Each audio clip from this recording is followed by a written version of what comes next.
Hello everyone, welcome to Science Plus TV. First of all I want to thank all my subscribers for liking and sharing my videos so much. Today students, I have come up with a topic on demand, and that is menstrual cycle. Okay, so I have prepared notes for it, and let's discuss and try to understand the topic. Right? First of all, we need to know what is menstrual cycle. So basically, if we look at the definition, the menstrual cycle is a cyclic activity of the gamete formation in human females that takes about 28 to 30 days and involves changes in the structure and function of the entire reproductive system of a human female. Right? Before we go through this menstrual cycle, we need to understand why is it important. It is a very important event in the reproductive phase of the life cycle of a human female. Okay, it is very important for the process of reproduction. In its absence, the process of reproduction cannot occur. Right? And I hope you know, my dear students, that the process of reproduction is not required for a person to live, but it is required for the species to live on earth. In the absence of reproduction, the species will get extinct in the absence of the individuals. Okay, so let's try to understand this menstrual cycle. It is having basically 3 phases. Right? The first phase, the name of the first phase is follicular or proliferating phase. Proliferating means growth or the cell division. Okay, so let's highlight a few important points about the proliferative phase. In this, first of all, we need to know that this phase lasts for about 14 days. In this, the mature egg or ovum is released into the fallopian tubes. Students, let me tell you the role of hormones I will discuss in the end. It is very important to understand that which hormones are regulating this complete process. Okay, so first of all, the mature egg is released from the follicles into the fallopian tube. Okay, the wall of uterus starts to thicken. It starts to prepare the uterus for the implantation and the nourishment of the fertilized ovum. Okay. At the same time, the blood vessels in the wall of uterus become long and coiled to provide more blood at the place for the nourishment of the embryo. Right? The lining of the oviduct, you see, also called as the fallopian tube. So fallopian tube has 2 names, oviduct and fallopian tube. Its lining also is thickened, and the movement of cilia inside it is also increased. The movement of cilia provides the movement of the ovum, as the ovum is an immotile structure. Okay, it cannot move on its own. Once it is released from the ovary, it has to travel through the fallopian tube to reach the uterus. So for its motility, there are cilia, the fine finger-like structures, thread-like structures present inside the lining of the fallopian tube that helps the ovum to move further. Also, the nutritive fluids are secreted inside the uterus. Right? So these are all the changes which are taking place during this follicular or proliferative phase. In this, basically what is happening, the main event is ovulation. Ovulation is the release of the mature egg from the ovary into the fallopian tube. That's very important. The second phase is luteal phase. Luteal phase is also known as the secretory phase.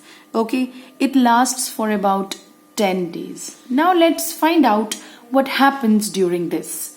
Okay, when the follicle, the Graafian follicle that releases the ovum during the follicular phase, then the Graafian follicle turns into a yellow colored body, and that yellow colored body is called as the corpus luteum. corpus luteum.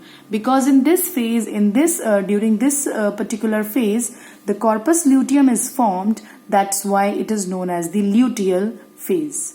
The corpus luteum is very important structure. It releases some hormones and continues hypertrophy of the inner lining of uterus and oviduct. Okay. The corpus luteum that releases a few hormones which continues hypertrophy means the continued cell division. Okay. The speedy cell division, the fast cell division. Okay. Repeated cell division means hypertrophy.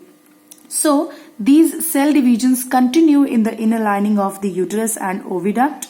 Nutritive fluids are released for the fetus, and because the nutritive fluids are released, this phase is also known as the secretory phase. Okay, secretory phase because the secretions are released into the uterus, and those secretions are very important for the implantation and growth of the fetus inside the uterus. Okay, now all these changes occur if the fertilization is happening. Okay, if the event of fertilization, that is the fusion of the sperm with the ovum, is occurring, then these changes will continue.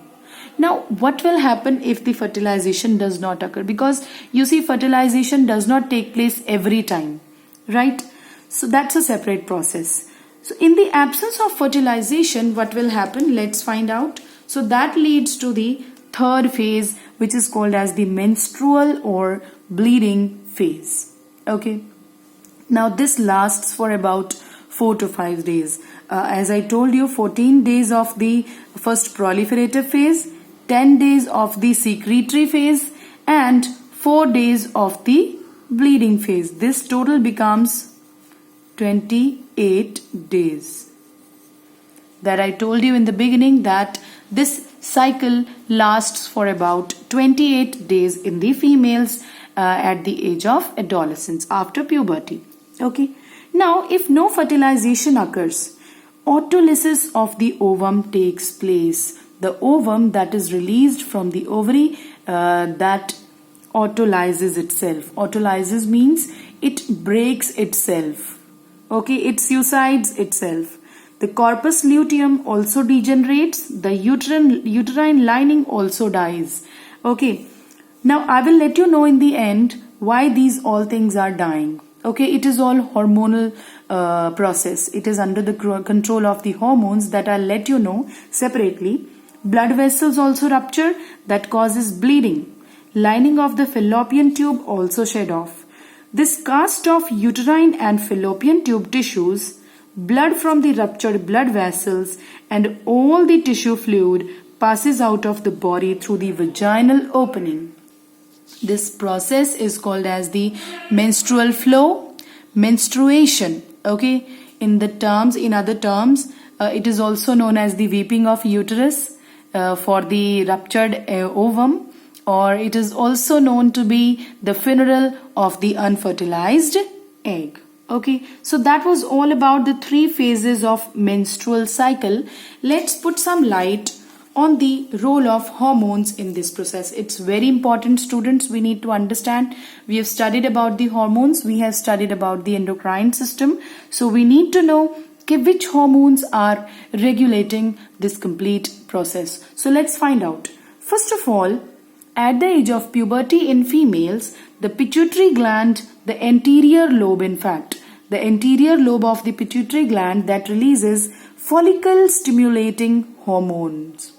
You see, because follicle stimulating hormones, FSH is released, so the follicles are stimulated. Okay, there the growth and maturation of the ovarian follicle takes place. Now these follicles releases estrogen, very important, the first female sex hormone. There are 2 female sex hormones. We'll talk about the next later. So first, the follicles releases estrogen into the blood. Okay, FSH, which was released, it is inhibited by the estrogen. Now estrogen, what it does, it stops the FSH so that no more follicles are released. Only there should be 1 follicle released. Okay, which makes the estrogen to be released, and estrogen in turn inhibits the FSH. Okay. Estrogen also secretes LH, luteinizing hormone, at this stage. Okay. I will let you know the role of this luteinizing hormone later. Now, estrogen also prepares the uterus for the fertilized egg. Estrogen is very important for the growth of the inner wall of the uterus and the growth of the blood vessels also. Okay. Now, what is the role of luteinizing hormone? See, LH makes the corpus luteum. The formation of the corpus luteum is taken place by the LH. As I told you that after the release of the egg from the Graafian follicle converts into a yellow colored object, yellow colored body, and that is called as the corpus luteum. This is controlled by the LH. Okay. Now this corpus luteum is a very important structure, as I told you earlier also. It secretes the second female sex hormone, which called as the progesterone. Okay. The progesterone also inhibits the release of follicle stimulating hormone so that no more new follicles are released. Okay. Then, moreover, progesterone continues the preparation of uterus for the fetus and its nutrition. Okay. In the absence of fertilization, the autolysis of ovum occurs. There, when the autolysis of ovum is occurring, the LH is inhibited by the progesterone. Luteinizing hormone is inhibited by the progesterone. Okay. When the LH is reduced in the blood, it destroys the corpus luteum. Okay. And in turn, the corpus luteum, because it was producing the progesterone, if the corpus luteum is destroyed, then it will lower the amount of progesterone in the blood. As soon as the amount of progesterone in the blood is decreased, it causes the menstrual flow. The menstrual flow occurs due to the lowered level of the progesterone in the body. Okay. Now, along with it, estrogen is also inhibited. The lowered levels of estrogen and progesterone in the blood, it causes the release of FSH from the pituitary once again, and a new cycle begins here, and the process continues further similarly as I told you. Okay, so that was all about this complete menstrual cycle. I hope you must have enjoyed while learning. You must have learnt the topic well with me. Okay, thank you so much. I'll soon come back with another interesting topic. Stay connected. If you still have not subscribed my channel, please subscribe. Thank you so much.